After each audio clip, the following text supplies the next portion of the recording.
400 years ago, an extraordinary book was published. The first folio contained most of the works of William Shakespeare, compiled by some of his friends a few years after his death. Without it, many of Shakespeare's plays would have been lost. Our culture editor, Katie Razzle, has been speaking to David Tennant, who's about to play Macbeth on stage in London. But here, upon this bank and shoal of time, we jump the life to come. David Tennant's Macbeth. But in these cases, we still have judgment here. Macbeth wasn't printed in Shakespeare's day. Around half of his plays would have disappeared after his death, without the decision 400 years ago to publish the works together in the first folio. My husband! I have done the deed. Didst thou not hear the noise? I heard the owl scream and the crickets cry. Did not you... Without the folio, we would have been robbed of renowned performances and timeless words. I'm sitting here at the end of my first day of rehearsals for Macbeth. It wouldn't exist. We wouldn't have a copy of it. That's true of Antony and Cleopatra. That's true of Twelfth Night. A bunch of the plays wouldn't exist at all. Soldiers, break rank! Now, the Royal Shakespeare Company has chosen 37 new plays to celebrate Shakespeare's 37. The writer of this history play is just 11 years old.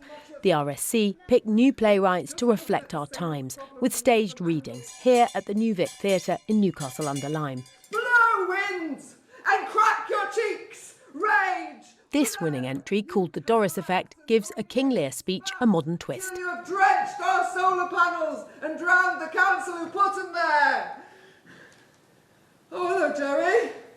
It's based on the playwright's own experience of how a renewable energy company's plans split his West Midlands farming community.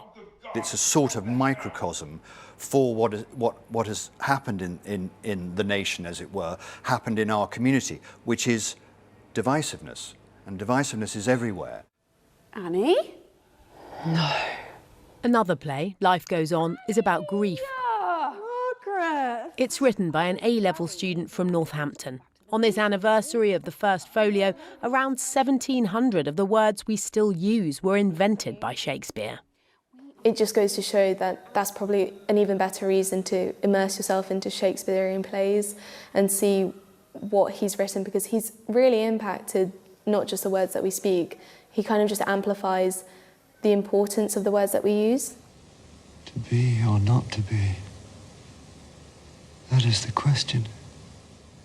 I think what Shakespeare managed to do is he managed to capture the human experience. And it feels weirdly modern, actually, that he writes about the moment he was in, which seems to, by dint of his genius, also be the moment we're in. And the moment for a surprise, a replica of the first folio.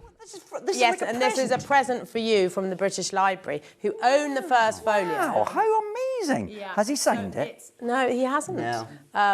Sadly not. But Katie Razzle, BBC News. Nice present.